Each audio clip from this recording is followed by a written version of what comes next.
Karena tadi cara berpikir anak itu selalu anak. Ya anak itu selalu anak. Tapi kalau istri tidak mesti. Apalagi istri sampean cantik atau sampean mati gitu itu sudah. Ya sudah selesai sudah. Mesti nikah orang lain gitu. Nggak tahu nanti kalau di surga ikut siapa, nggak tahu ini. Mesti oportunis. Kalau kamu masuk neraka dia ikut yang masuk surga. Kalau masuk surga semua ikut yang kelas lebih tinggi. Saya teruskan ya. Terus haram ketiga itu karena musoharoh, disebut wa akhwatukum wa ummahatukum lati arda'nakum wa akhwatukum narada. Terus wa ummahatu nisaikum apa? Wa ummahatu nisaikum. Ibu dari istri kamu. Apa kalau orang sini bilang? Mertua ya. Nah, mertua dengan mantu itu hubungannya dua. Seorang lagi ya, mertua sama mantu itu hubungannya dua. Ya, seorang lagi. Misalnya kamu nikahi Sri, berarti ibunya Sri sebagai apa? Mertua. Itu menjadi mertua itu bimujarrodil akdi. Sekedar akad, kamu bilang qabil tu nikahaha wa taswija bil mahrin madkur, itu langsung jadi mertua. Ya, langsung jadi mertua. Tapi kalau hubungan ibu dengan anak, misalnya kamu nikahi janda, punya anak cantik, sudah perawan. Terus setelah kamu nikah dengan janda ini, akad, itu belum menjadi anak tiri. Menjadi anak tiri betul itu setelah kamu hubungan suami istri dengan ibunya. Saya ulang lagi ya, jadi kalau menjadi mertua itu cukup akad. Tapi anak tiri menjadi anak tiri kamu yang haram dinikah, itu nunggu hubungan suami istri sama ibunya. Sebab itu agak rumit Bang di fikih. Kenapa demikian? Karena ya memang aturannya gitu. Makanya disebut waroba ibukumul lati fi hujurikum min nisaikumul lati dakhaltum bihin fa illam takunu dakhaltum bihinna fala junaha alaikum. Jadi kalau hubungan apa batunya? Ya, hubungan menantu sama siapa? Mertua itu hanya dimulai akad. Jadi setelah akad sampean salaman apa ini sudah menjadi mahram dan selamanya haram dinikah karena sudah menjadi apa? Mertua kamu. Tapi kalau orang yang kamu nikah itu punya anak putri, itu menjadi anak tiri yang benar-benar berstatus anak tiri setelah hubungan sama istri. Ya ini jelas ya. Makanya disebut seperti itu. Tapi di situ ada catatan waroba ibu kumulati fi hujurikum, anak tiri yang serumah. Yaitu semua ulama ngendikan kata fi hujurikum yang serumah itu diabaikan. Jadi tidak bisa misalnya gini, kamu nikahi Sri di Jogja, punya anak tiri di Jakarta, berarti halal karena tidak serumah. Wah itu sesat dan menyesatkan ya. Karena ada aturannya, fi hujurikum itu kalimat yang disebut Allah itu normatif. Normatif artinya umumnya anak itu, anak tiri itu serumah, tapi bukan sebagai catatan hukum. Dan itu banyak sekali lafaz-lafaz yang disebut Allah atau disebut Rasulullah bukan sebagai catatan hukum, tapi normatif. Itu kan seperti gini, Jong, bukti kamu hormat tamu, kalau ada tamu itu suguhi teh, kalau ada tamu itu suguhi kopi. Itu normatif. Bukan berarti yang tidak nyuguhi kopi itu tidak menghormati tamu, tidak bisa seperti itu. Kalau tamunya darah tinggi kan malah mati. Nah, ulama itu berkompeten, sangat kompeten sekali memahami Quran. Mana lafaz yang disebut Allah itu normatif, mana yang disebut Allah itu sebagai catatan hukum. Kalau fi hujurikum menjadi catatan hukum, maka maknanya begini, haram menikahi anak tiri yang serumah. Waroba ibukumul lati fi hujurikum. Mafhumnya kalau tidak serumah boleh, wayo kacau. Ibunya kamu embat, anaknya kamu embat hanya karena beda. Itu sesat dan menyesatkan. Makanya bahaya sekali nafsirkan Quran tanpa ilmu. Sampai ada ancaman man fassarul Quran bi ra'yihi falyatabawa maq'adahu minan nar. Orang menafsirkan Quran dengan semaunya sendiri maka sama juga pesan satu tiket di neraka. Jadi sampean sama saya itu potensi masuk neraka saya sebetulnya. Karena saya nekuni tafsir. Itu bahaya sekali. Sebab itu saya tradisikan kalau ngaji itu pakai kitab supaya sanadnya muttasil sampai Rasulullah Shallallahu Alaihi Wasallam. Nggak boleh mengajarkan Quran terjun bebas. Menurut saya, memangnya agama menurut kamu enak aja. Nggak boleh agama kok menurut saya. Agama yang menurut Allah dan Rasul. Nggak boleh menurut saya. Kalau menurut saya berarti agama macam-macam karena setiap orang menurut masing-masing. Ya saya teruskan ya. Jadi diantara dengan tanda kutip jebakan-jebakan lafat adalah kita tidak pernah tahu lafat itu disebut itu karena apa. Karena mewakili kelompoknya, seperti tadi. Saya punya tamu terus manggil sekenanya. Wahai Bakar sini. Kira-kira yang datang Umar tetap saya seneng tidak seneng. Butuhnya ada orang yang hormat tamu. Yang datang Ali ya saya seneng. Yang datang Zaid yang seneng. Yang datang siapa saja seneng. Itu kan ibarat kamu orang kaya kemalingan, satpam yang paling kamu ingat itu misalnya Hutomo sini. Di situ banyak satpam yang namanya nggak Hutomo, terus nggak ke kamu. Kira-kira kamu bilang satpam ini goblok nggak kira-kira? Dengan dalih, saya ada dipanggil. Karena makna menyebut kalimat tadi sekenanya, nyebut Hutomo itu mewakili semua security. Cuma kebetulan yang kamu ingat Hutomo. Itu memang agak jelimet ulumul Quran, tapi masuk akal, semuanya setelah dijelaskan masuk akal. Ketika yang datang siapa saja kamu tetap matur nuwun karena ada yang menolong. Nah lafadz di Quran ya seperti itu. Kadang lafadz itu pengganti sejenis. Napa pengganti? Misalnya yang masyhur dalam mazhab kita, Rasulullah itu mengeluarkan zakat fitrah so'an min tamrin au so'an min akidin. Rasulullah mengeluarkan zakat fitrah dari kurma. Imam Syafi'i tidak maknani kurma tapi dimaknani kuti ahli baladi, makanan pokok yang sesuai negara masing-masing.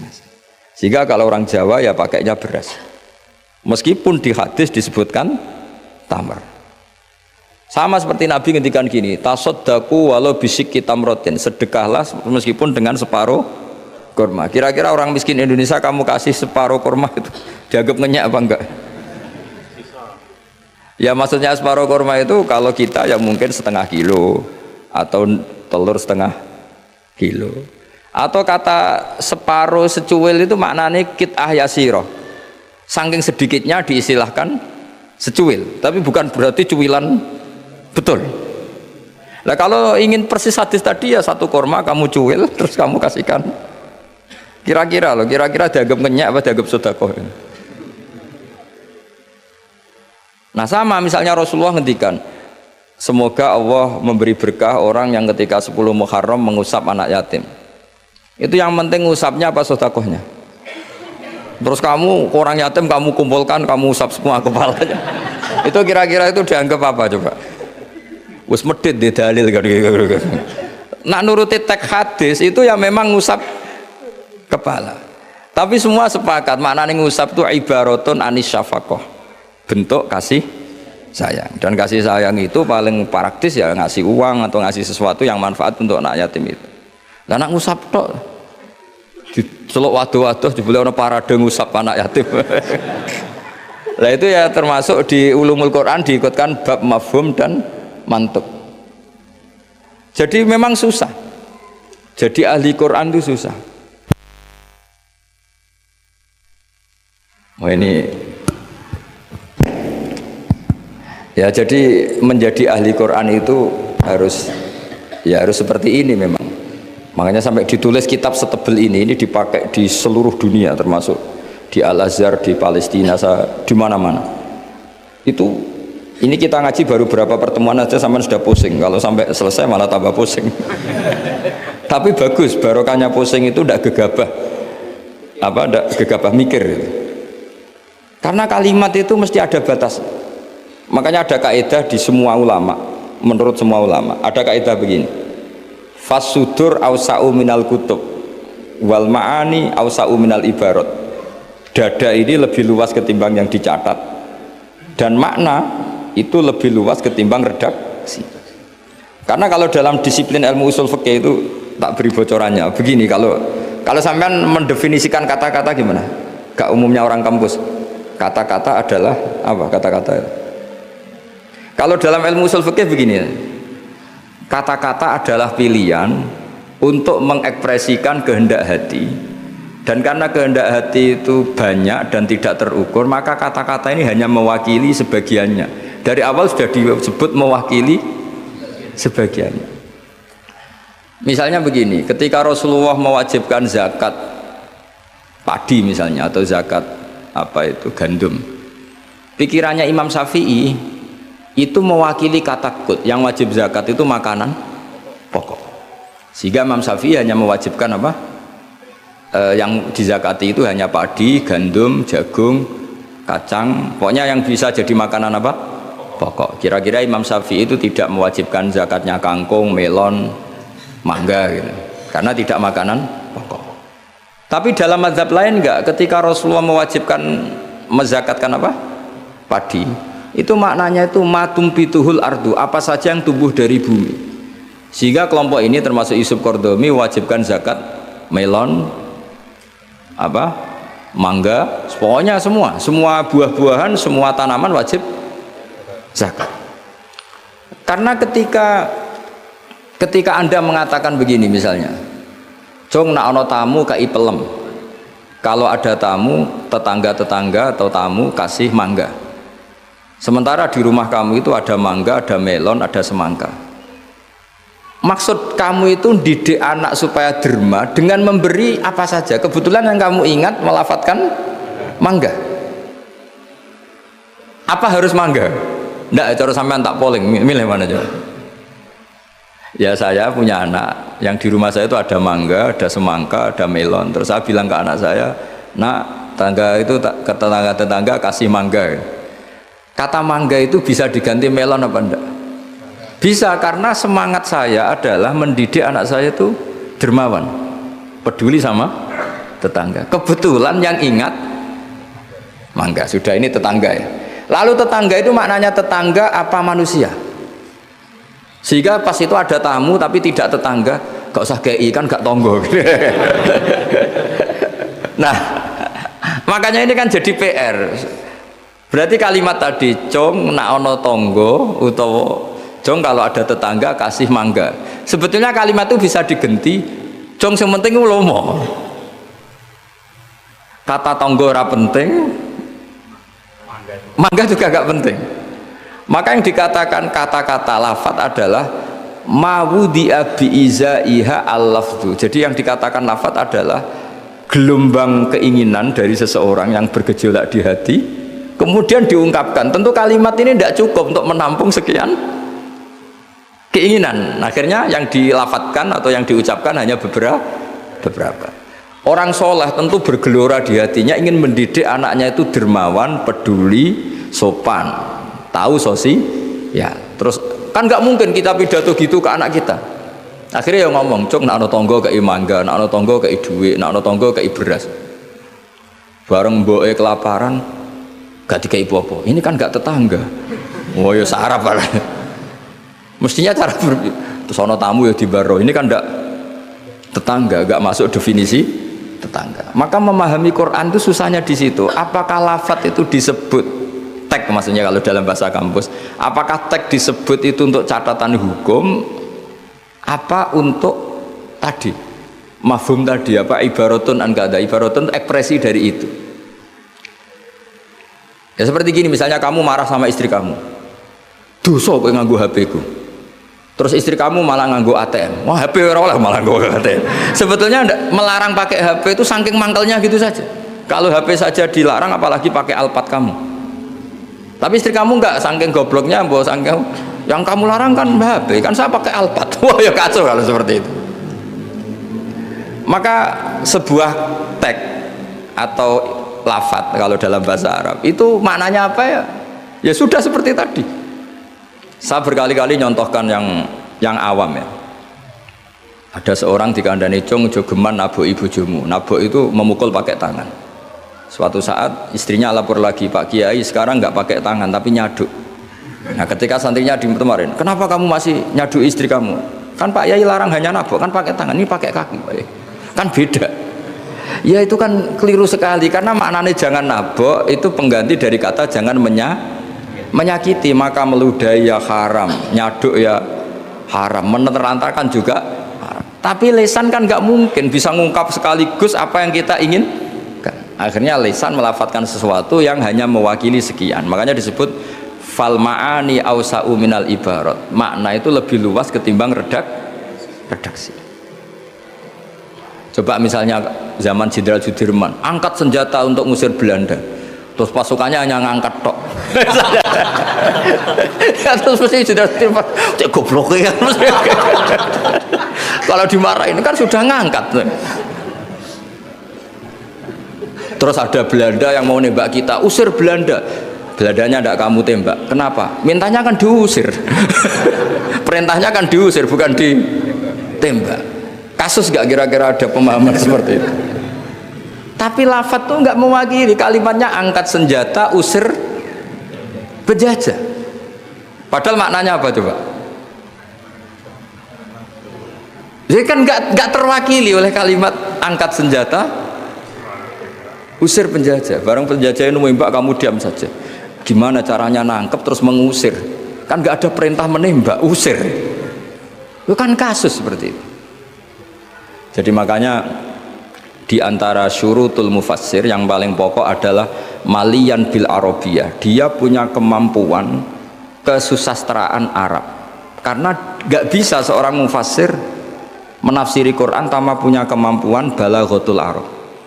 Yaitu yang disebut Allah Ta'ala wa innahu latanzilu rabbil alamin nazala biruhul amin ala qalbika litakuna minal mudhirin. Terus apa? Bilisanin Arabiyyim mubin. Jadi Quran itu pakai lisanul Arab.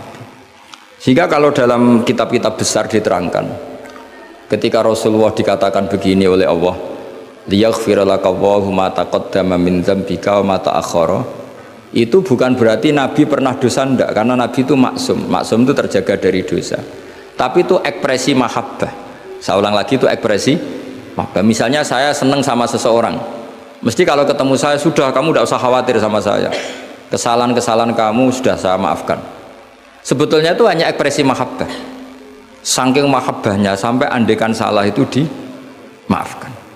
Bukan berarti menvonis kalau yang diomongin itu salah. Jadi itu ranah-ranah yang memang kita harus hati-hati. Sama seperti begini, ini kata Qodiyat. Qodiyat itu pengarang kitab Asy-Syifa.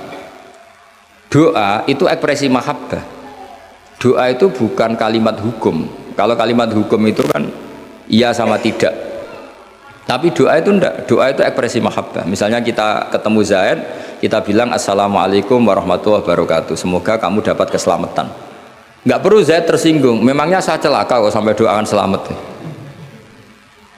Kalau nuruti mafhum, didoain selamat itu kan berarti sebelumnya tidak selamat. Didoain pinter, sebelumnya tidak pinter. Didoain kaya, sebelumnya miskin. Tapi itu kata hukum, itu pemahaman secara hukum, iya dan tidak. Kalau pemahaman secara peradaban tidak gitu. Orang mendoakan bukti senang, ya sudah seperti itu. Ya semoga kamu sukses. Ketemu direktur ya kita bilang semoga kamu sukses. Terus direkturnya tersinggung, ya sukses saya atau dibang kamu, saya sudah direktur. Ya ada seperti itu.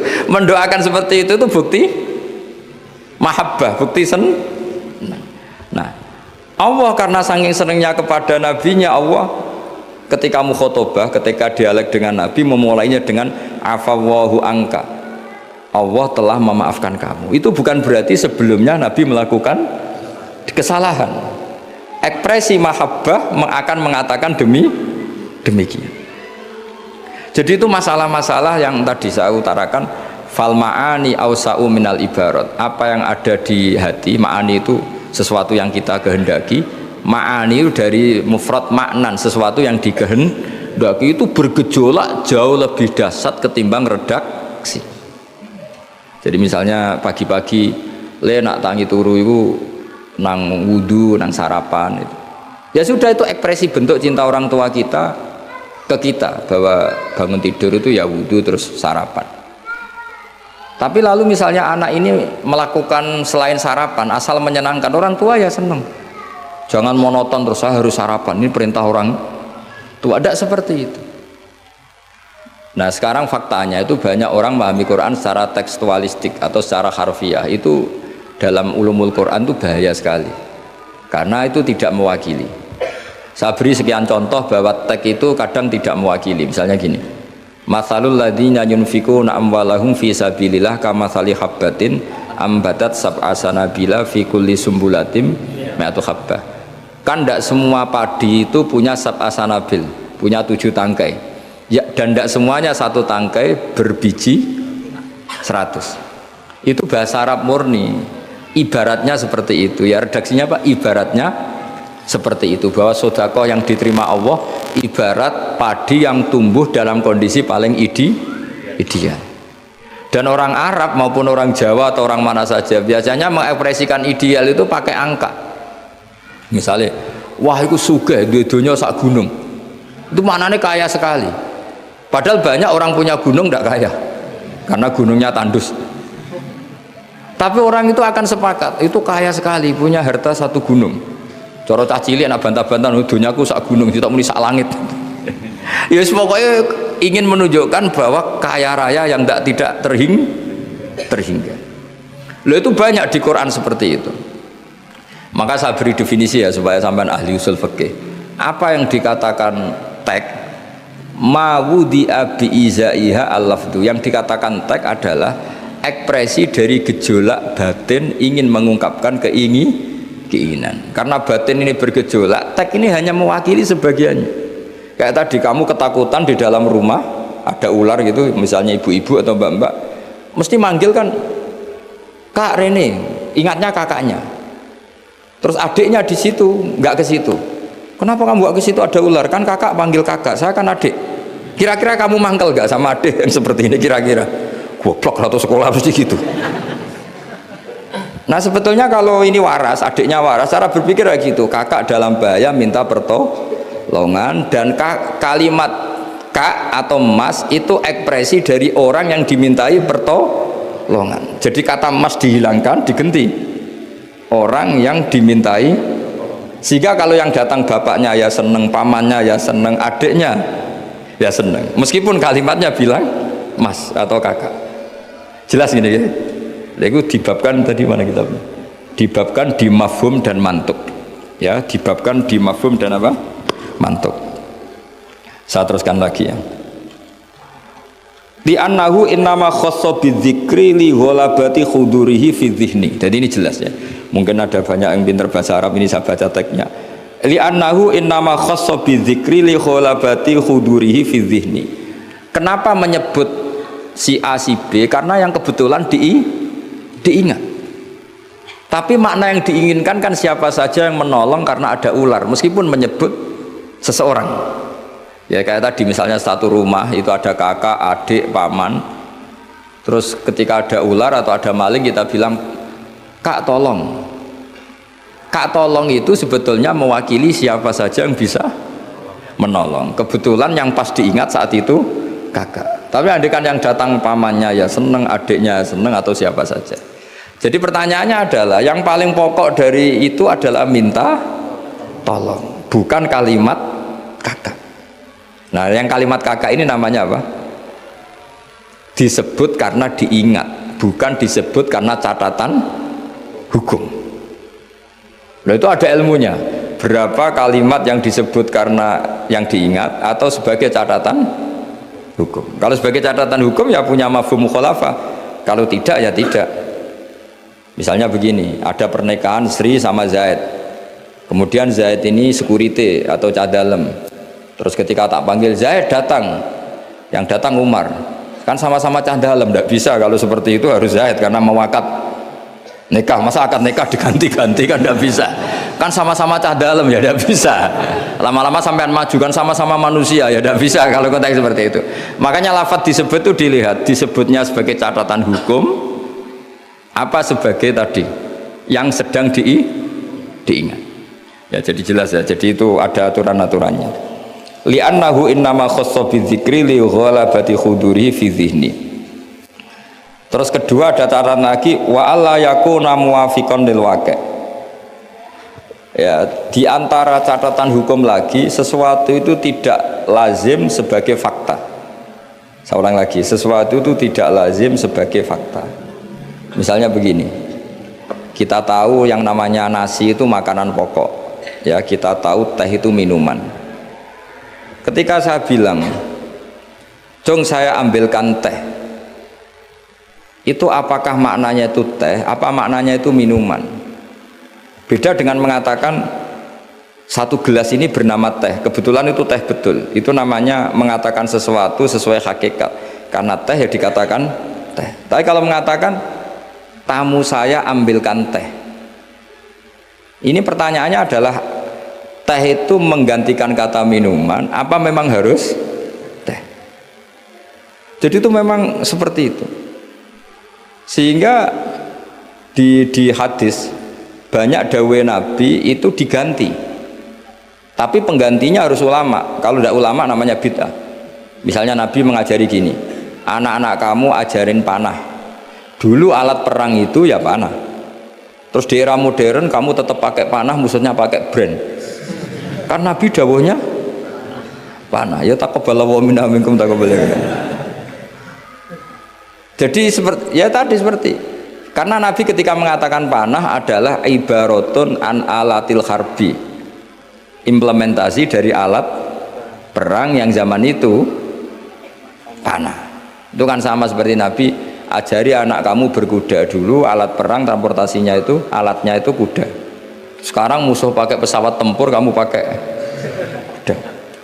Ya tentu itu gak relevan kan. Lah kalau gitu berarti gini, di Quran tuh jelas ada kalimat ini, wal khayla wal bighala wal hamira litarkabuha wazina.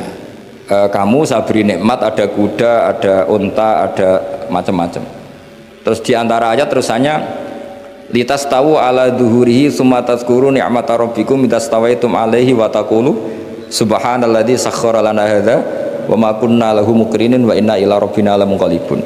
Saya bikin unta, saya bikin kuda, saya bikin khimar, saya bikin bighal, supaya kalau kamu sudah tenang di atas punggungnya, kamu berdoa subhanalladzi sakhkhara lana hadza. Terus kamu karena tekstualistik, kalau naik Innova enggak baca doa itu, naik pesawat ini kan enggak kuda, kira-kira dibilang saraf enggak, kira-kira seperti itu. Terus kamu bilang, oh ayatnya tentang kuda, ini Innova kok. Tapi cara memahami kita tidak seperti itu. Kata kuda di situ adalah alatul markab, alat berkendara. Kata unta di situ adalah alat berkendara. Maka semua transportasi atau alat transportasi kita kalau naik ya tetap berdoa subhanalladzi sakhkhara lana hadza.